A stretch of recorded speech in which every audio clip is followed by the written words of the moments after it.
next speaker is Zdeněk Hradil from Pelagie University. The floor is yours.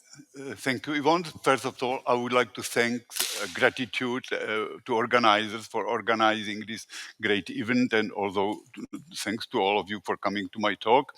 I would like to present our research, which is actually motivated by information retrieval.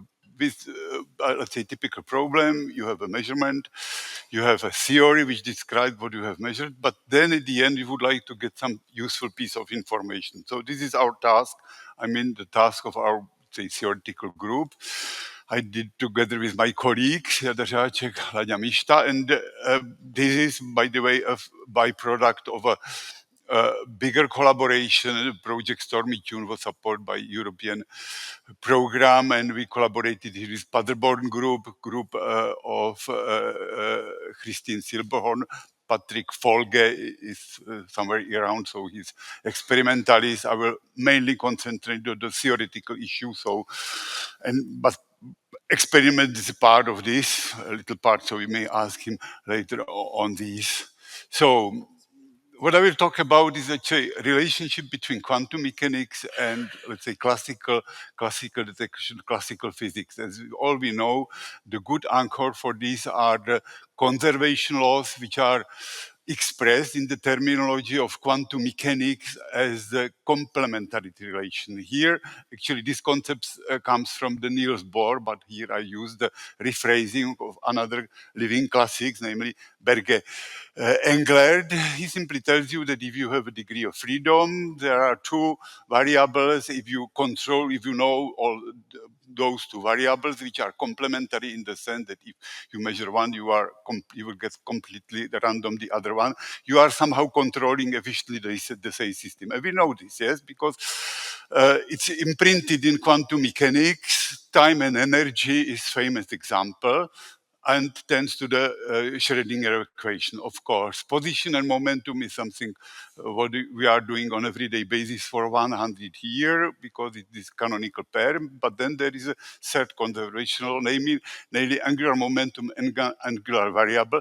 And all these things are combined somehow in my talk, but I will try to give you a safe passage through all these, let's say, dangerous places. And at the end, what will be the result of this kind of comparison of two basic models, namely harmonic oscillators, where you are supposed to know everything, and quantum rotor, where I guess you could get something new.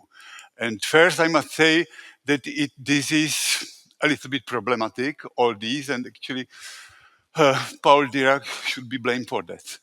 Here is the original paper, 1927, and almost everything what is in this paper you can find in the textbooks, because it's really firm ground for everything what we are doing, excepting, oh, this is not full here, how is it? I don't know. A citation here where he is simply saying that if you want to formulate quantum mechanics, then the angle and or phase and the energy should fulfill the same relationship as x and p. This is the part in this which is missing here. And this is the reason that you cannot do that. The reason is that phase is periodic, energy is limited from below, but go to the infinity, and you cannot put these two things together in the complementary way in such a simple way. And on the top to these, there are variables which looks like that, but they are sometimes slightly different, namely time, phase, and angle. So what is the time? As I said before, is the classical parameter, which, but in quantum mechanics, but because it's parameter in the estimation theory, you can estimate it. If you link it with the quantum measurement, you can attribute some quantum behavior to this. Will be shown how it works. Phase is something what should be complementary to the energy, usually to the energy of harmonic oscillator. But again, you will not find a kind of group structure behind this. On the other hand, angular variable, as an operator complementary to angular momentum really exists, and you can deal with this if you do it carefully. But before I will, let's say, explain the basic things, I will explain some problems with the phase which you can meet almost everywhere. And if I will be maybe a little bit a heretic here because these problems are really typical. So first of all, the problem is that all the people are tempted to use the variance as a good measure. But this is really a problem for the phase because this is not shift invariant. Actually, I was inspired to this because on PhD defense in our department, one of our students presented nice results where the phase uncertainty was nice 3 point something radians. Yes. Okay, not the students who are here, don't worry. But what is the problem? If you take homogeneous distribution, you will get the variance like that. You say, okay, it's big. But if you take the distribution where two delta functions, half of it, are sitting on the opposite sides, you will get something even bigger. How is this possible? It's just due to the fact that this measure is not a good measure. It doesn't measure anything if your distribution is broad enough. And on the top to this, there are other problems. Very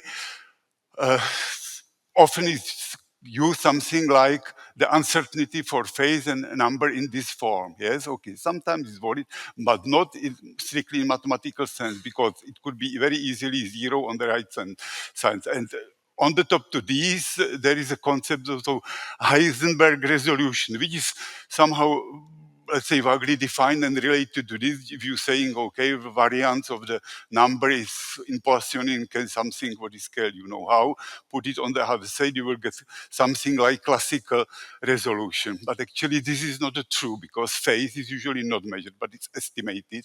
If it's estimated, it comes from the Kramerau inequalities, which looks like that. When you have Fisher information and we have a number of let's say repetitions. And now the point is that scaling like that is really very exceptionally. There are two terms which goes each against the other, because to get the big Fisher information, you need something what is oscillating a lot, because then you will get this effect. But on the other hand, if something like that happens, then for sure you need repetition of your experiment and contributes to your resources. So if you don't count correctly resources, you can say it's kind of like something like Heisenberg limit. But if you do this, then you are facing to the problem that your signal is very weak, because the probability, such oscillating probability, cannot be with the given resources uh, detect or generated as the signal. And Fisher information always quantifies the information per registered photon, per registered event. So what it has sense to increase the Fisher information if you weaken the source. So in my opinion, it's something like comparison, what is better, euro or Bitcoin? Of course, the question is, how many of those could you get? And usually what is important is the time interval.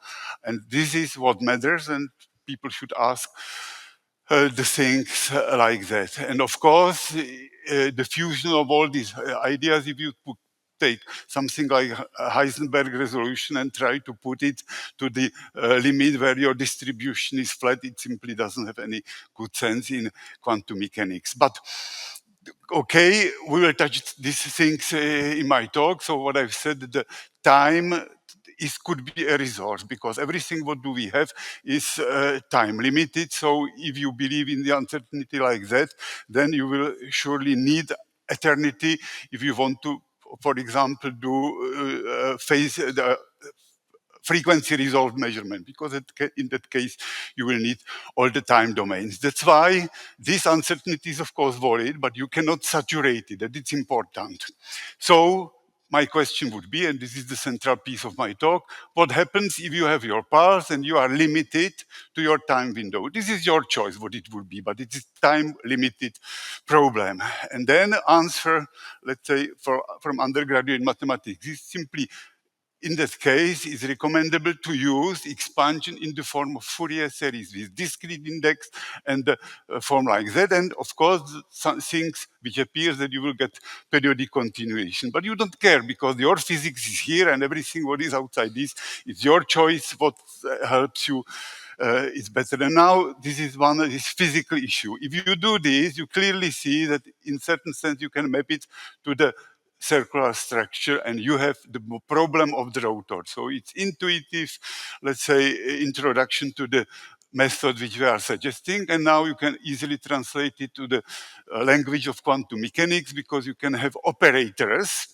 which are responsible for this action, and here are the derivative and exponential, and you can phrase it in the terms of the closed algebraic structure. I'm stressing closed means that you are just two operators and you don't go out. And this is this problem of the quantum rotor. Everything what can be expressed by these two operators is basically natively symmetry of quantum rotor. And what I will talk here, how to formulate quantum mechanics for this pair. And actually we did it in our publications because there are some tasks. For example, the uncertainty principle, which would be saturable.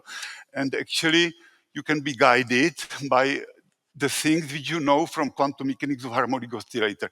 No time, I will not go through this, but what you will need, commutation relation, uncertainty principle, its metrological meaning in the sense as expansion of the identity operator, and of course it is tightly related to this Naimark extension as measurement, and everything like that you can see here.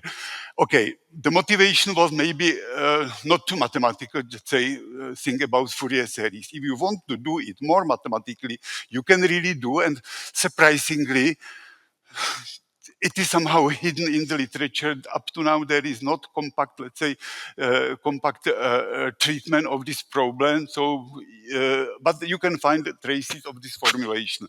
The problem is actually nothing else as transition from Cartesian coordinates to polar coordinates, where you have x and y, px and py, so altogether 4 operators, and you replace them by here, the sign depends just on you, exponential and radial distance, and on the top to this you have this standard angular momentum, and you have the stretching operator, which simply changes this.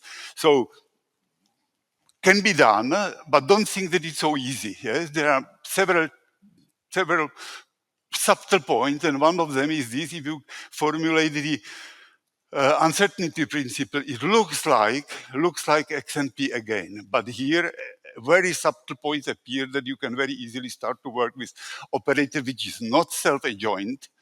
This is again in some textbooks, somehow hidden. And if you do this, you will not build a physics because there is no physical. But this is not our problem. For us, it's actually the problem which is coded just in these two rotor structure. And quick introduction.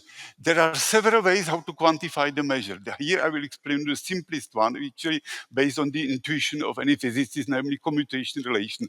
If you take sinus, commute with angular momentum to cosinus, but important thing is that you should introduce the angular variable inside. So it means that you should rotate this sinus, and this is in certain sense parameter-dependent commutator relation. And the subtle thing is that at the end, you should somehow associate it, because then it's a class of, let's say, uncertainties. So the key point is that you should somehow associate it with this angular variable, with the state-dependent properties. Here, the simplest choice is argument of your exponential operator. But there are some other choices. No, I don't have time for, let's say, systematic explanation. But the important thing is, do you see what is here? It's simply the expansion. If you take this as a state, so these states are providing completeness relation, exactly in the same as, let's say, generalized coherent state, as you know. And actually, they even have the same, let's say, Gaussian look-like properties with respect to this discrete and continuous transformation if you just take the product of such, let's say, coherent state. But these states are, by the way, von Mises states, because these states provide you von Mises distribution, which is analogy of normal distribution on the circle.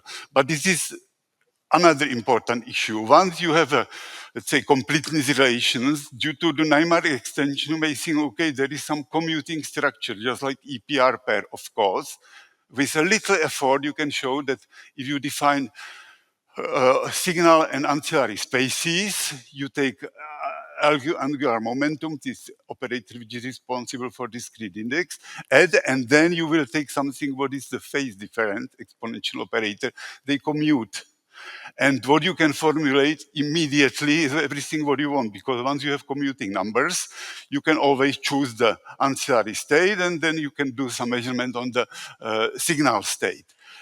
Here, I should say this, the point is tricky and a little bit more complicated than this in the stuff with harmonic oscillator due to the fact which appears here. Because you see, if you take, let's say, the measures, you will see there is some additive term. It's okay, you would expect that. But there is another multiplicative term. And especially in the case of phase, it has very good meaning, because whenever you measure the phase, you need the reference. If the reference is exact, you completely spoil the other variables. That's why there is a can compromise. Again, we'll not go to the analysis of these uncertain relations, but it's somehow summarized in this picture. If you are considering this, the measure, as I told you, it's the measure which is actually normalized sinus, variable which is always oriented to the volume where the mean value of sinus equal to 0, and this you can do because it's shift invariant. You get something what is what looks like let's say the uncertainty problem of XP. In this picture, it is just normal or parameterized by dispersion. That's why. How to understand this line shows you the region where all the allowed states. So here are the states which you may consider. The states which are on the line are minimum uncertainty states. There are no states about that. And now you will pose the question how to measure both these quantities. You can do that, but the noise increased. And now there are two curves in simple terms. If you follow the same strategy as in XP, you will get a line which looks like Z, which is slightly suboptimal. Yes, it's based on Cauchy-Schwarz inequality. You somehow don't distinguish the regime near one point and the other one. The exact value for simultaneous measurement depends on or optimality depends what strategy do you want to choose, because there are definitely several strategies which are not completely equivalent. For example, you can say, okay, I will fix ancillary state somewhere. It is just focusing your microscope, and now this will measure more or less everything, but something more precisely, the other things less precisely. You can optimize this. And actually, this is, by the way, just this curve, and this ancillary state was chosen as one of these minimum uncertainty states. On the other hand, you can play another game. You can say, okay, this is I would like to explore this region of some signal states, how to choose ancillary states. So at the end, really the kind of exact limit comes from the intersection of two, let's say, lines which you can calculate analytically, but it's not important. The important thing is that here you have the same structure as you know for harmonic oscillator. And by the way, at this limit, where the measure which is used here is more or less the variance, and the theory which is here is exactly the same as Arthur Skelly. So you see that the uncertainty is 4 times larger than something what is expected from Heisenberg uncertainty relations. But it's still not the end of the story, because as I told you, in this model of rotor, I have used the assumption that is periodically continuation. Yes, but now you can see something different. Okay, I will insist on Fourier transformation, namely that I will like to treat this stuff as X and P in all the domain. What happens is that in that case you cut everything what is outside this your time window, and you will get the transformation like that. And what you can define is something like projection of continuous frequencies. Yes, maybe I haven't stressed in this rotor model. There were two changes, I would say paradigm change, namely that you should change your measure for phase-like variable, time-like variable, and your frequency is discrete. It's a part of this rotor assumption. If you don't want to have this, you can make this, let's say, as X and P, but what appears here is maybe surprising, or I don't know, tell me if it's surprising or not. The point is that the projections to these omega states are not orthogonal.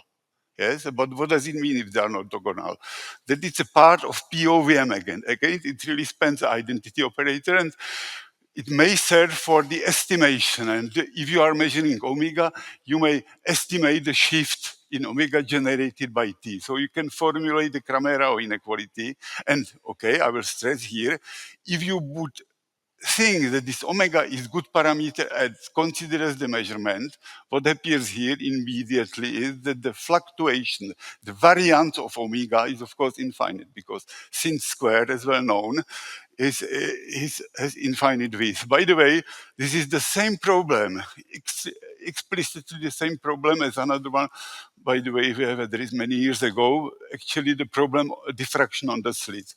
Yeah, so it's what does it mean? Imagine that you have a wave, you believe that the theory, geometrical theory is okay, you would like to measure the direction, you will detect the spot, and then from the geometry you know where what is the inclination, what is the angle. But the theory, which is what it is, wave theory, what you get is sin squared function, and you may believe, okay, it's a good idea to use these outputs for estimation of my direction. No, it's not a good idea, because, and actually people mentioned it, and if you know, Professor Nussenzweig, father of Paulo Nussenzweig, wrote a paper, nice pedagogical paper in Nuovo Cimento in 50s, just saying how is it possible that diffraction on the slit gives the uncertainty relations which is going to the infinity, because since function, as you see here, is really, is infinite. Maybe it's due to the sharp edges or so. No, the point is that this is actually a classical example of the estimation theory. The simple explanation is the registered event and accumulation of them is not good estimator. Shot, because there are some rare shots which completely change your variance, and at the end it goes to the infinity.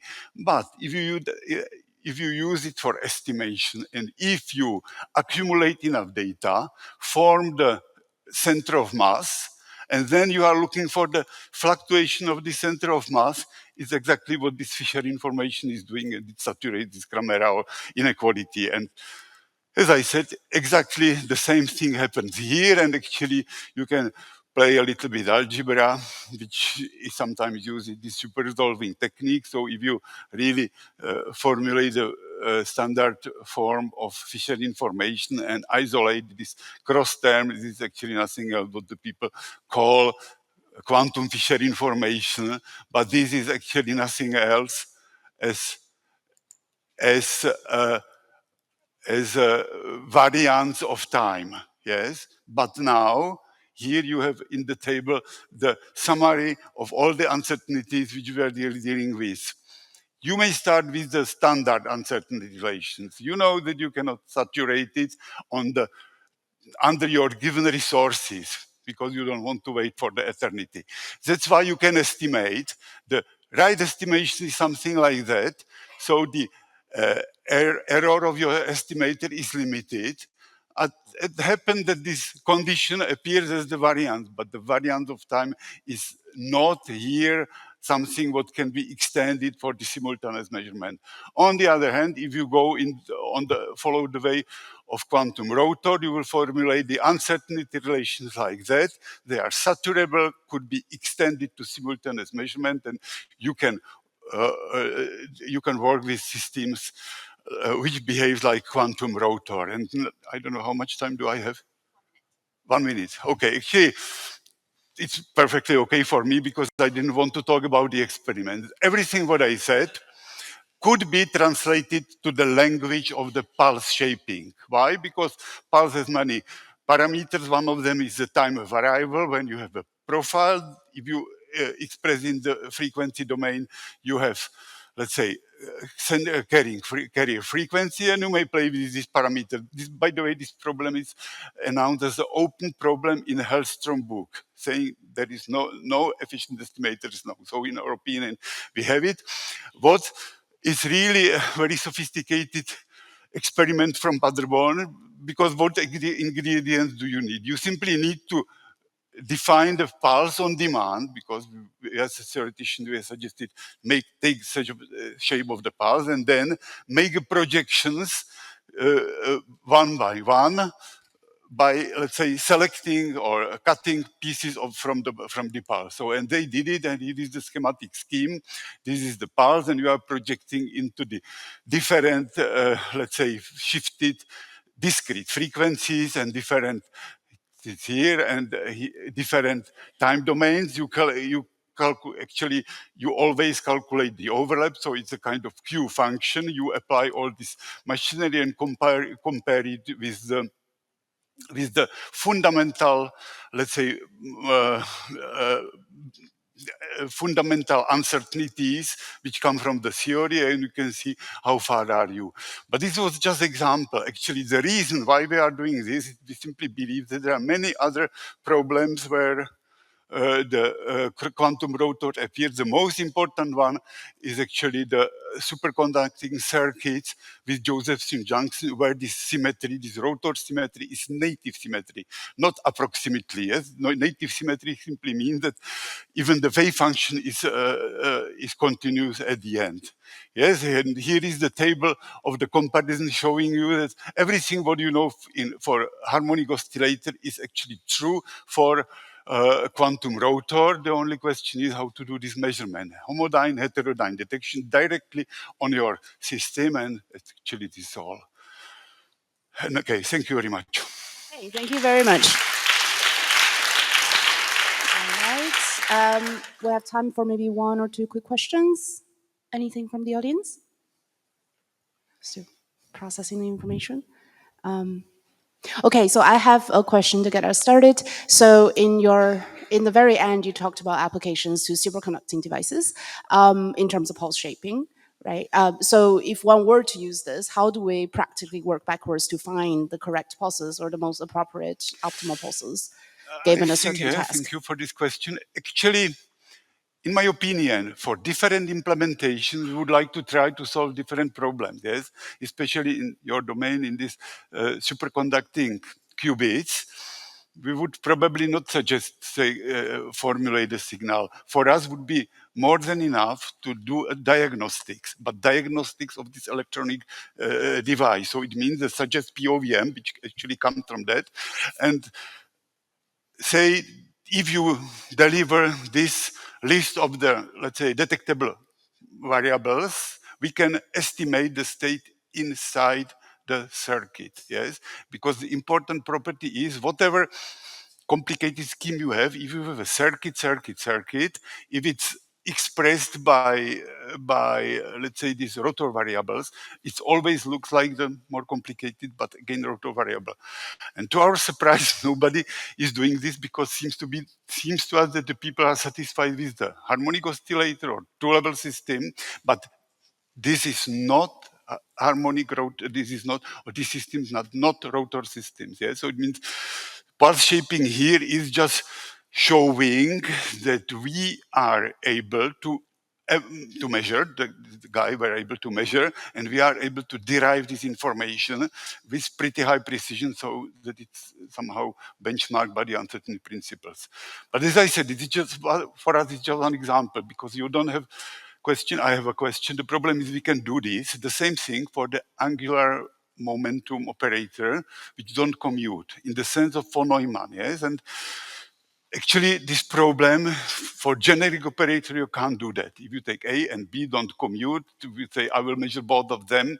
In certain sense, any tomography measure this, but not in the sense that you do it optimally as this Naimark extension. So, understood. Thank you very much for the explanation. If there are no other, there is one quick question, so let's go for it. Is there any question? Good.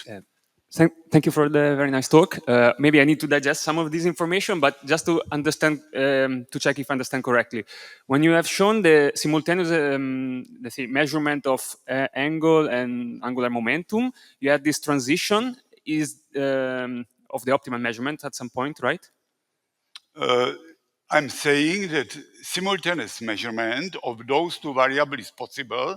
On the signal space, it looks like a POVM, yes, non-orthogonal, but we know how to extend, because it's different, let's say, kind of knowledge. If experimentalists can control two systems in, let's say, very controlled way, then it could be done, let's say, in this way. So. Yes, but there was a point where the curve was changing. Is that the point at which the optimal measurement changes? Okay, you are talking about the uncertainties which appear Yes. here. Yes, this is the consequence. There are these.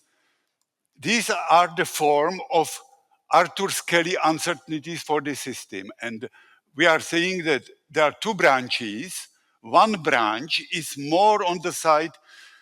May I call it in the terms of let's say superconducting, when the signal looks like the charged particles, and on the other side they are more on the side where the phase is defined, and there is a point where these curves simply intersect, and this defines really the optimum. But frankly speaking, with this experiment with the guys in Paderborn, we didn't try such an ambitious program. We are just trying to follow this line. Yeah, so it means which was slightly suboptimal because the errors, but anyway, everywhere. Okay. So thank you. But yeah, so it's the point.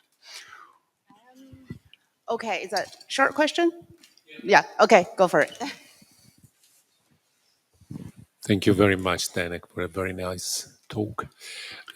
Just a simple question. A rotor is an intrinsically quantum system like spin, or is the quantization of some classical system like the harmonic oscillator? Okay, thank you very much. The rotor is everything where you have just two operators, E with the exponential unitary operator, operator L, and gives you commutator E. So it means that if you want to translate it to this angular momentum stuff, there is one component which is from angular moment, take whatever you want, and there is a complementary one which is responsible for a rotation. Yeah, so it means that, but must say this is infinite, always infinite dimensional representation. You cannot get this structural finite dimensional space from obvious reasons, because this is actually representation of a Euclidean group which is non-compact. So it means it doesn't have finite dimensional representations. That's why the system of this, but you can, so rotor, everything what behaves like that is a rotor, yes? And here I explained that even pulse on the finite time window looks like that because you can redefine it like that. Yes, but there could be discontinuity on the beginning, but you don't care because it's not a problem. Thank you very much. Okay. Thank you very much. Let's thank our speaker again and move on to the next talk.